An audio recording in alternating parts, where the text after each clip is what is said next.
ఎక్కడైనా అన్యాయం జరిగితే రాజ్యం దగ్గరికి వెళ్తారు. రాజ్యం అంటే ఏంటి? ప్రభుత్వం. ప్రభుత్వమే అన్యాయం చేస్తే ఎవరి దగ్గరికి వెళ్ళాలా? పచ్చి దగా చేస్తుంటే ఎవరి దగ్గరికి వెళ్ళాలా? పచ్చి మోసం చేస్తుంటే ఎవరి దగ్గరికి వెళ్ళాలా? న్యాయస్థానం దగ్గరికి వెళ్తే ఆ న్యాయస్థానాన్ని మోసం చేస్తే Z+ కేటగిరీ సెక్యూరిటీ జగన్కు ఉంది. రోజు ప్రెస్ మీట్లు పెడతారు. కోర్టుకు కూడా అదే చెప్పారు. Z+ కేటగిరీ ఉంటే ఆ పర్సన్ ఇక్కడికి వెళ్తున్నాను అంటే ఆ ప్రాంతం పూర్తి వసతులు ఏర్పాటు చేయడం ప్రభుత్వ బాధ్యత, పోలీస్ యంత్రాంగం బాధ్యత. హెలికాప్టర్ సేఫ్గా దిగడం దగ్గర నుంచి తను వెళ్ళాలనుకున్నటువంటి కమ్యూనికేషన్ ప్రదేశం వరకు కూడా పూర్తి భద్రత కల్పించడం. ఇప్పుడు అది జరిగిందా జగన్కి ఏడాది కాలంలో?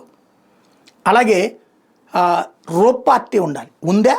కాగితాల మీద కాదు, నిజ జీవితంలో కనబడుతోంది కదా వీడియోలు. ఇక్కడ ఎవరు దాచట్లేదు కదా, అబద్ధాలు ఎక్కడా చెప్పక్కర్లేదు కదా. ఏమన్నా రోప్ పార్టీ కనబడుతుందా? వెహికల్కి రోప్ పార్టీ ఉండాలా, దిగ్గానే తీసుకెళ్ళడానికి రోప్ పార్టీ ఉండాలి, పైలట్ వెహికల్ ఉండాలా, రెండో పైలట్ ఉండాలి. ఎక్కడున్నారు? ఎక్కడ కనబడుతుంది? అదే జరిగితే కారు కింద మనిషి వెళ్ళి పడతారా? సాధ్యమవుతుందా? అప్పుడు వీళ్ళందరూ ఉన్నట్టా లేనట్టా? పచ్చి అబద్ధాలని ప్రెస్ మీట్లో మాట్లాడుతున్నారు, బహిరంగంగా చెప్తున్నారు, కోర్టులకి చెప్తున్నారు.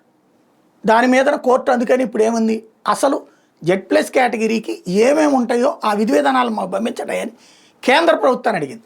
అవన్నీ ఉన్నాయో లేదో ఇప్పుడు చెక్ చేస్తామంటుంది. ఉన్నాయనే చెప్తారు వీళ్ళు రికార్డులు. మోసం చేస్తుంది ఎవరు?